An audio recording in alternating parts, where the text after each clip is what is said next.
India, Myanmar, Sri Lanka പോലുള്ള രാജ്യങ്ങളിൽ കാണപ്പെടുന്ന ഒരു ചെറിയ വൃക്ഷമാണ് കരിങ്ങോട്ട. കായലോരങ്ങളിലും വനങ്ങളിലും തീരദേശ കാവുകളിലും ഒക്കെ നമുക്ക് ഈ മരം കാണാം. കേരളത്തിൽ മിക്കവാറും എല്ലാ ജില്ലകളിലും ഇത് കാണപ്പെടാറുണ്ട്. 10 മീറ്റർ വരെ ഉയരത്തിൽ വളരുന്ന ഇതിൻ്റെ തൊലിക്ക് കറുപ്പ് കലർന്ന ചാരനിറമാണ്.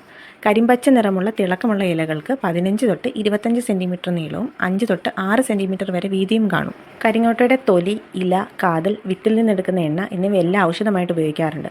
കരിങ്ങോട്ട തൈലം ശക്തമായിട്ടുള്ളൊരു വാതഹരൗഷധമാണ്. അതായത് വാതത്തെ ഹരിക്കുന്നത് അല്ലെങ്കിൽ ഇല്ലാതാക്കുന്നത് എന്നാണ് അതിൻ്റെ അർത്ഥം. സന്ധിവാതം, ആമവാതം തുടങ്ങിയ രോഗങ്ങളുടെ ചികിത്സയിലും ഔഷധമായിട്ട് ഇത് ഉപയോഗിക്കാറുണ്ട്. സന്ധിവേദന, നീർക്കെട്ട് എന്നിവയ്ക്ക് കരിങ്ങോട്ട തൈലം പുരട്ടാറുമുണ്ട്. വിത്ത് മാലയായിട്ട് കഴുത്തിലണിഞ്ഞാൽ ആസ്മ, നെഞ്ചുവേദന എന്നിവയ്ക്ക് ആശ്വാസം കിട്ടുമെന്നും പറയപ്പെടുന്നുണ്ട്. ചിതലുകളെ അകറ്റാനായിട്ട് കഴിവുള്ള ചില ആൽക്കലോയിഡുകൾ കരിങ്ങോട്ടയുടെ ഇലകളിൽ അടങ്ങിയിട്ടുണ്ടെന്നാണ് പറയപ്പെടുന്നത്. പണ്ട് കാലത്ത് വീട് പണിയുമ്പോൾ ഇതിൻ്റെ ഇലകൾ തറയിലും കട്ടിളപ്പടിയിലുമൊക്കെ ഇടാറുണ്ടായിരുന്നു.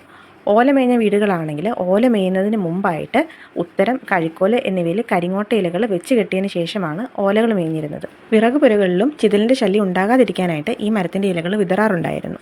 കുരുമുളക് ചെടിയുടെ ചുവട്ടിൽ കരിങ്ങോട്ട ഇലകൾ പുതയിട്ടാൽ നിമാവിരകളെയും ചിതലുകളെയും ചെറുകീടങ്ങളെയും അകറ്റുന്നതായിട്ട് കൃഷിക്കാർ പറയാറുണ്ട്. വളരെ അപൂർവമായിട്ട് ഇലകൾ കൊഴിക്കുന്ന ഒരു നിത്യഹരിത വൃക്ഷമാണ് കരിങ്ങോട്ട.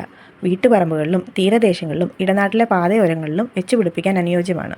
ഒരു ഇല കൊഴിയണമെന്നുണ്ടെങ്കിൽ തന്നെ ഏതാണ്ട് 1 വർഷത്തോളം എടുക്കും. വേരുകൾ ആഴത്തിൽ പോകുന്നതിനാൽ കാറ്റിനെ പ്രതിരോധിച്ച് നിർത്തുവാനുള്ള ശേഷിയും ഇവയ്ക്കുണ്ട്. വിത്തുകൾ പാകി തൈകൾ ഉണ്ടാക്കിയെടുക്കാം. സാമൂഹ്യ വനവൽക്കരണത്തിന് വിതരണം ചെയ്യപ്പെടുന്ന സസ്യങ്ങളുടെ കൂട്ടത്തിൽ തീർച്ചയായിട്ടും ഉൾപ്പെടുത്തേണ്ട ഒരു വൃക്ഷമാണ് കരിങ്ങോട്ട. ഈ മരത്തിന് പൊതുവെ ഇരുണ്ട നിറമായതിനാലായിരിക്കണം കരിങ്ങോട്ട എന്ന പേര് ലഭിച്ചത്. ശാഖാഗ്രങ്ങളിലാണ് ഇതിന് പൂക്കൾ ഉണ്ടാകുന്നത്. മിക്കവാറും എല്ലാ കാലത്തും പൂക്കൾ കാണുമെങ്കിലും നവംബർ മുതൽ ജനുവരി വരെയുള്ള മാസങ്ങളിലാണ് പ്രധാനമായിട്ടും ഇതിൻ്റെ പൂക്കാലം. 3-4 മാസങ്ങൾ കൊണ്ടാണ് ഇതിൻ്റെ ഫലങ്ങൾ പാകമാകുന്നത്. മതിലുകളൊക്കെ വരുന്നതിന് മുൻപ് മിക്കവാറും എല്ലാ വീടിൻ്റെ അതിരുകളിലും അല്ലെങ്കിൽ വയലോരങ്ങളിലും ഒക്കെ കാണപ്പെട്ടിരുന്ന ഒരു മരമാണ് കരിങ്ങോട്ട. പക്ഷേ ഇപ്പോൾ അത് വളരെ കുറവായിട്ട് മാത്രമേ നമുക്ക് കാണാനായിട്ട് സാധിക്കുന്നുള്ളൂ.